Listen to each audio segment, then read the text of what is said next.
경남도 내 최근 이슈를 분석해 도민과 함께 공감하는 시간 헬로 이슈토크 시작합니다. 중대재해처벌법이 시행된 지 한 달여가 지났습니다. 하지만 경남 지역 사업장에선 산재가 여전히 발생하고 있는데요.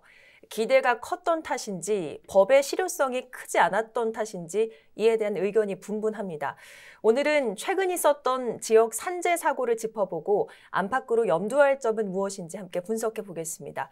오늘 패널 소개합니다. 연이은 산재 사고 후 성명서를 다수 발표한 민주노총 경남본부 김종아 부본부장 나오셨고요. 중대재해처벌법과 관련해서 이번 사건을 함께 짚어주실 문일환 변호사 함께합니다. 어서 오십시오. 네, 반갑습니다. 안녕하세요. 자, 지난 3일이었죠. 창원의 한 채석장에서 폭발 사고가 있었습니다. 양주에서 채석장 사고가 난 지 얼마 되지 않아 일어난 사건이어서 많은 지역민들의 관심이 좀 집중이 됐었는데 먼저 이 사건 내용 좀 짚어주실까요? 네, 지난 3일 오전 8시 50분경, 35분경에 창원시 마산 하포구 진북면 양곡리에 있는 채석장에서 폭발 사고가 발생했습니다. 이 사고로 60대 작업자가 크게 다치는 등 작업자 4명이 중경상을 입었고요. 다행히 모두 생명에는 지장이 없는 것으로 알려졌고 병원 치료를 받고 있는 중입니다. 네. 경찰은 사고 관련해서 현장에 있던 근로자 등을 1차로 조사를 마쳤는데요. 조사 결과 사고를 당한 근로자들이 발파 작업에 앞서 그날 좀 추워가지고 네. 추운 몸을 녹이기 위해서 채석장에서 불을 지폈는데 불씨가 붙은 종이가 바람에 날려가지고 인근에 있던 화약 폭발에 사용하는 뇌관에 들어있는 박스에 불이 붙어가지고 결국 사고가 발생한 것으로 밝혀졌습니다. 네. 그리고 이번 폭발로 인해서 인근 야산으로 또 불길이 옮겨 붙어가지고 소방 헬기들이 출동해가지고 1시간 네. 동안 또 불길을 잡는 또 이런 사고가 발생했었는데 아무튼 이번 사고로 인해서 좀 많은 말들이 나오고 있습니다. 네, 양주와 창원 규모는 좀 다르지만 비슷한 작업 현장에서 일어난 사건인 만큼 노동자들의 평소 작업 환경에도 관심이 좀 집중이 되고 있는데 최근에 창원에서 또 급성 중독 사고가 일어나기도 했죠. 네, 그렇죠. 자, 이런 각각의 노동 환경 현장 어떤 위험 요소들이 있는지 저희가 좀 짚어봐야 될 것 같아요. 먼저 이 채석장 위험 요인을 보면 네. 채석장은 제조업과는 다른 위험 요인이 많습니다. 특히 발파 작업을 하기 때문에 화약을 사용하고 채석을 하기 위해서 기계 장비를 사용합니다. 네. 그리고 노동자들은 주로 산에서 작업을 합니다. 그렇기 때문에 폭발로 인한 사고가 발생할 수 있고 발파 이후에 주변에 균열이 간다든지 붕괴가 일어나는 등으로 사고가 발생할 수 있습니다. 네.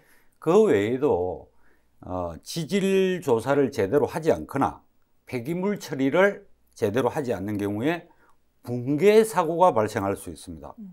작업장 주변에는 암석등이 떨어지기 때문에 네. 작업자가 사고를 당하기도 하고 노동자들이 추락을 할 수 있습니다. 이처럼 다양한 사고 원인들이 항상 존재하기 때문에 사전에 안전진단을 해야 하는 것입니다. 네, 이번 폭발 사고 외에도 굉장히 많은 위험 요소들이 있다 이렇게 보면 되겠네요. 네, 그렇습니다. 특히 이런 채석장 같은 경우에는 대형 사고의 위험이 상존하고 있습니다. 네. 자, 이렇게 위험 요소들을 좀 짚어주셨는데 그런데 이 양주시 채석장 사고의 경우에는 중대재해처벌 1호 수사 대상에 지금 올라 있습니다. 근데 유사한 사고의 재발을 막기 위해서 어떤 처벌이 내려질지도 지금 관심이 집중되고 있는데 근데 이번 창원 채석장 사고의 경우에는 이 법 대상이 좀 되지 않는다고 하던데요. 맞습니까? 예, 그렇습니다. 우선 이번에 이제 입법돼 가지고 시행되는 중대재해처벌법이 적용되기 위해서는 요건이 있는데요. 우선 사망자가 1명 이상 발생하거나 네. 또는 동일한 사고로 6개월 이상 치료해야 되는 부상자가 2명 이상 발생하거나 또는 직업성 질병자가 1년 내 3명 이상 발생해야만 적용이 되게 됩니다. 그리고 또 사업장의 상시 근로자가 우선은 50인 이상이어야 되고요. 50인 미만은 법 시행이 이제 미뤄졌기 때문이죠. 양주시 채석장 같은 경우는 사망자가 이미 발생했고 또 네. 상시 근로자가 약 930명으로 50인 이상이기 때문에 바로 중대재해처벌법이 적용 대상이 되어서 수사가 진행되고 있는 상황인 거고요. 네. 하지만 이번 창원시 채석장 사고는 사망자가 발생하지 않았고 우선은 네. 그리고 또 동일한 사고가 반복해서 일어난 경우도 아니고요. 무엇보다 상시 근로자가 50인 미만으로 중대재해법 처벌 적용 대상이 되지는 않습니다. 52인 미만 네. 사업장은 말씀드렸듯이 법 적용이 3년간 유예된 상황이기 때문에 현재로서는 창원 채석장 사고 같은 경우에는 중대재해처벌법 적용 대상이 되지 않습니다. 그러면 우리 지역에서 일어난 또 다른 사건들도 좀 한번 여쭤볼게요.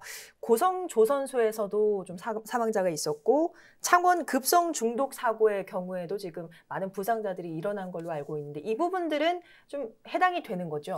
우선은 사망자가 발생하게 되면은 뭐 당연히 적용되고요. 50인 이상이라면. 네. 그리고 아까 말했던 뭐 중독 사고 같은 경우에도 이제 아까 말한 것처럼 동일한 사고로 6개월 이상 치료된 부상자 2명 이상, 중독자 2명 이상이라면은 이제 또 이 법 적용 대상이 되는 거고요. 네, 알려진 바로는 지금으로선 이 창원 급성 중독 사고의 대표의 경우에는 입건이 된 것으로 지금 전해지고 있는데, 자 이런 사고가 좀 발생할 때마다 민주노총 경남본부에서는 성명서를 좀 발표를 하고 계십니다. 네. 그 내용에도 많은 분들이 또 공감을 하고 있는데 이번 사고 후에는 어떤 내용으로 좀 발표를 하셨습니까? 저희가 발표하는 주 내용은 재발 방지이고 사고가 발생하지 않기 위해서는 사전에 안전 조치를 취해야 한다는 것입니다. 네. 중대재해법의 취지가 안전 예방입니다. 사고를 미리 방지하자는 것이지 처벌을 하자는 것이 아닙니다. 네. 그래서 저희는 언제나 사고를 예방하지 않은 것에 대해서 규탄하는 것이고 네. 재발을 방지하자는 요구를 하고 있는 것입니다. 그렇군요. 그 채석장뿐만 아니라 경남의 산업 특성상 제조업 또 건설업이 꽤 많아서 앞으로 중대재해처벌법에서 경남은 좀 자유롭지 못할 거다 이런 의견도 나오고 있는데 우선 전국의 상황과 좀 비교했을 때 경남의 산업재해 수준 어느 정도입니까? 예, 그 통계를 보게 되면은 2021년 작년 11월 기준으로 봤을 때는요, 경상남도 전체 산업 현장에서 사고로 부상을 당하거나 사망한 근로자 수는 약 6,800여 명 정도 됩니다. 전국적으로는 93,000명 정도 되고요. 네. 전국을 기준으로 봤을 때 경상남도는 약 7.3% 정도를 차지하고 있습니다. 그리고 경상남도의 사망 사고자는 같은 기간 78명으로 전체 790명이 약 9.87% 되고요. 그러니까 약 10% 정도 되는 거죠. 네. 다른 지역에 비해 사망 비율이 다소 높은 편입니다. 그러네요. 예, 그리고 또 건설업에서 26명이 발생해서 건설업이 경상남도 전체 사망자 중에 33% 정도를 차지하고 있고요. 또한 네. 제조업에서 35명이 발생해가지고 경상남도 전체 사고 사망자의 44%에 달합니다. 이처럼 경상남도 지역이 산재 수준이 높게 나타나고 있는 것은 아무래도 저희 산업 특성상 제조업이라든지 건설업이 많기 때문에 아마 재해가 많이 발생하고 있는 거 아니냐라는 분석입니다. 네. 자, 이번 중대재해처벌법 시행 전에 상당한 좀 진통이 있었습니다. 노동자와 경영 책임자가 느끼는 온도차 때문인데 민주노총에서는 이번 법 시행에 대해서 어떻게 좀 평가를 하고 계십니까? 예. 앞서 말씀드렸듯이 중대재해법은 중대재해를 예방하자는 것입니다. 사고 발생 시 그에 대한 책임을 명확히 묻자는 것입니다. 그러니까 예방과 책임입니다. 네. 지금까지는 사업주들이 처벌을 피할 수 있다가 보니 경각심을 가지지 못한 경우가 많았습니다. 처벌 수위가 높다는 말을 많이 하고 있습니다. 네. 그러나 터무니없는 주장입니다. 한마디로 중대재해가 없으면 처벌이 없습니다. 중대재해법은 처벌이 아닌 중대재해 예방이 핵심입니다. 중대재해법은 우리 사회가 최소한의 생명을 앗아가면서까지 이윤을 보장할 수 없다는 최소한의 사회적 합의입니다. 그러므로 처벌 수위가 높다는 말만 하지 마시고 사업장 내에서 위험을 제대로 관리하도록 해야 하는 것입니다. 저희는 중대재해법이 소규모 사업장까지 전면 실시될 것을 요구하고 있습니다. 네, 이 법의 취지가 책임감을 갖고 예방을 하자는 데 있다라는 말씀을 예. 계속해서 강조를 해주고 계십니다. 그러면 이 질문도 좀 드려보겠습니다. 이번 창원 채석장 사고의 경우에는 노동자들이 현장에서 추워서 불을 피워서 이것이 원인이 돼서 폭발 사고가 됐다라는 얘기를 지금 하고 있거든요. 이 부분에 대해서는 좀 어떻게 보시는지요? 사업주들의 많은 주장을 보면 노동자들의 잘못으로 재해가 발생한다고 말을 합니다. 이번 채석장 사고 보십시오. 추워서 불을 피웠습니다. 네. 몸이 경직되면 일을 못하는 건 누구나 알고 있습니다. 당연히 추위에 대한 조치를 미리 취해줘야 합니다. 네. 불을 피우는 건 사업주들도 잘 알고 있습니다. 네. 주변에 내관이 들어있는 화약 박스를 두지 않았다면 설사 불이 번진다 하더라도 폭발하지 않습니다. 네. 그러면 안전조치가 되지 않은 곳에 불을 피울 수 있도록 방치해 둔 것, 이것도 당연히 예방조치를 취하지 않은 것입니다. 네. 노동자들이 현장에서 조치를 취할 수 있는 방안이 별로 없습니다. 조그만한 조치만 취해줘도 안전하게 체온을 유지할 수 있습니다. 경남 지역에는 채석장이 81곳이나 있습니다. 재발 방지를 위해서라도 일상적으로 사업장의 안전조치에 대한 점검을 해야 합니다. 자, 하지만 5인 미만 사업장과 50인 미만 사업장의 경우에는 현재까지 처벌할 수 있는 근거가 없기 때문에 여전히 좀 논란이 되고 있는 것 같아요. 네, 그렇습니다. 중대재해처벌법의 적용 대상은 이제 5인 이상인 기업이고요. 그래서 5인 이상 미만, 50인 미만, 그러니까 5인 이상, 50인 미만의 기업의 경우에는 법이 제정된 때로부터 3년간 한시적으로 유예된 상태이기 때문에 네. 2년 후에는, 그러니까 시행이 이제 1년 후에 시행된 거니까 네. 2024년경부터에는 5인 이상, 50인 미만 기업도 법 적용 대상이 되고요. 하지만 5인 미만 사업장은 상대적으로 사업장 영세하기 때문에 중대재해처벌법이 적용되면 경영자의 사업 유지 어려움이 있는 점을 감안해 가지고 아마 법 적용 상태에서 아예 제외된 게 아닌가 싶습니다. 네. 하지만 국내 전체 사업장 수에서 5인 미만 사업장은 75.2%를 차지하고 있고 근로자 수는 약 16.5% 정도를 차지하고 있습니다. 그리고 재해자 수도 30.2%에 이르고 있기 때문에 네. 이 사업장을 빼버리면은 법의 사각지대에 놓여 있는 근로자 수들이 상당수가 된다는 또 문제가 있습니다. 우리 경남으로 접해 보더라도 전체 사업장 수 대비 76%, 또 근로자 수 16.9%, 재해자 수 역시 29.4%에 이르고 있습니다. 네. 영세 사업장의 사업 운영과 지속성도 중요하지만은 5인 미만 영세 사업장의 근로자들의 안전을 어떻게 확보할 것인지에 대해서도 네. 입법적, 실무적 고민이 많이 필요한 걸로 보입니다. 네. 자, 그럼 지금으로서는 5인 미만 사업장과 50인 미만 사업장의 경영 책임자에게는 처벌이 되지 않습니다. 민주노총 경남본부에서는 이 부분에 굉장히 좀 공감을 하기 어렵지 않을까 이렇게 예측이 되는데 어떤 수정 보완점을 요구하시는 입장이신지요? 저희들이 계속해서 목숨은 차별할 수 없다는 주장을 해왔습니다. 50인, 5인 아무런 근거 규정 없이 차별을 하고 있는 것입니다. 대부분 사업주들이 말하기로는 적은 사업장에 사고가 많이 발생하기 때문에 이들에 대해서 어쩔 수 없이 보호를 해야 된다는 궤변을 늘어놓고 있는 것입니다. 네. 또 다른 한편 중대시민재해의 경우에는 인원수 제한이라는 기준 같은 게 없습니다. 네.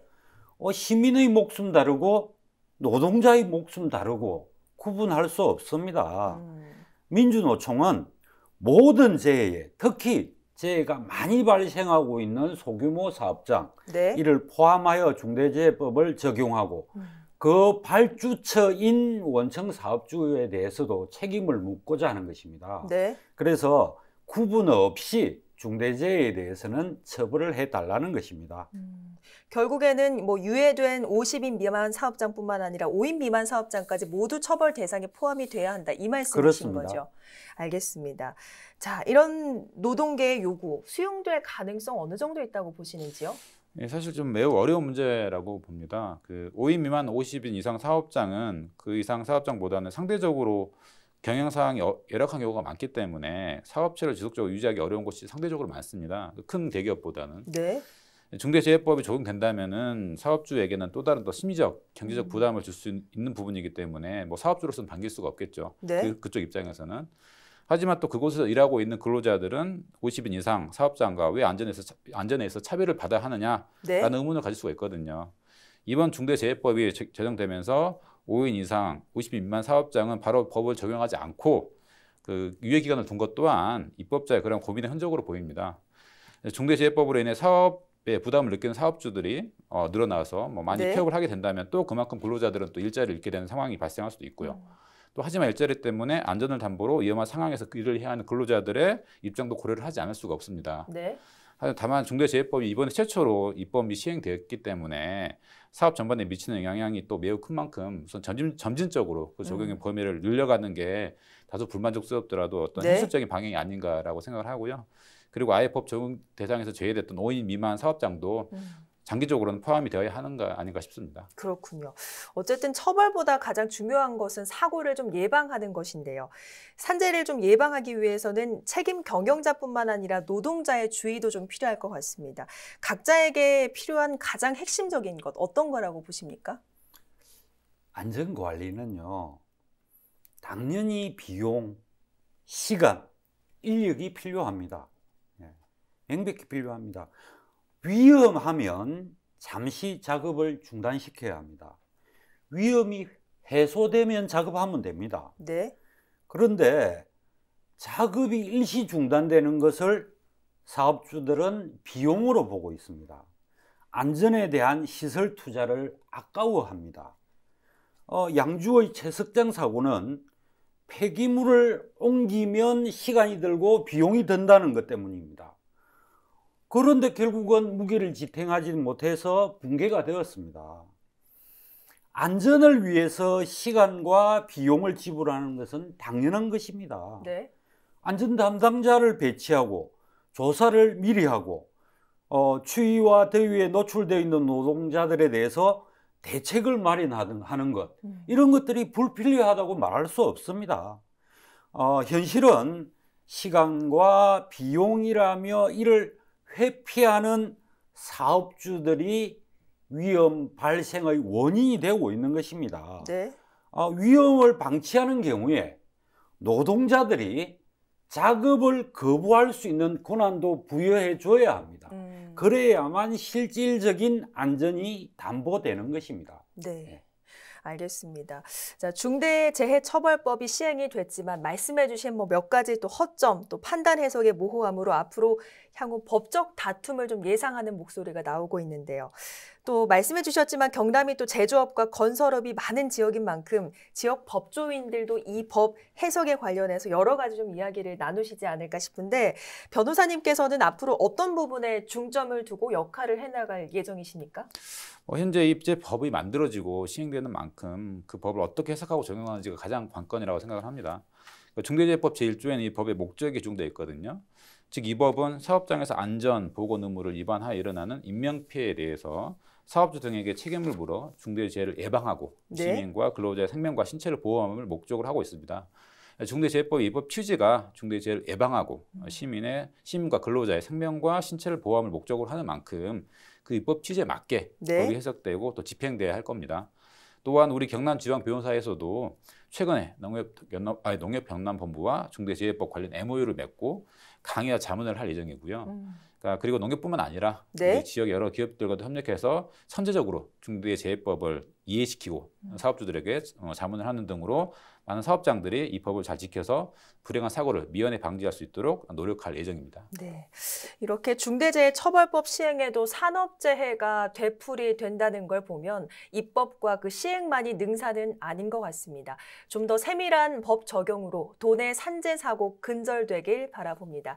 오늘은 문일환 변호사, 김종하 민주노총 경남본부 부본부장과 함께했습니다. 두 분 오늘 말씀 고맙습니다. 네, 고맙습니다. 네. 오늘 방송은 유튜브 채널 헬로 경남에서 다시 보실 수 있습니다. 함께해 주신 여러분 고맙습니다.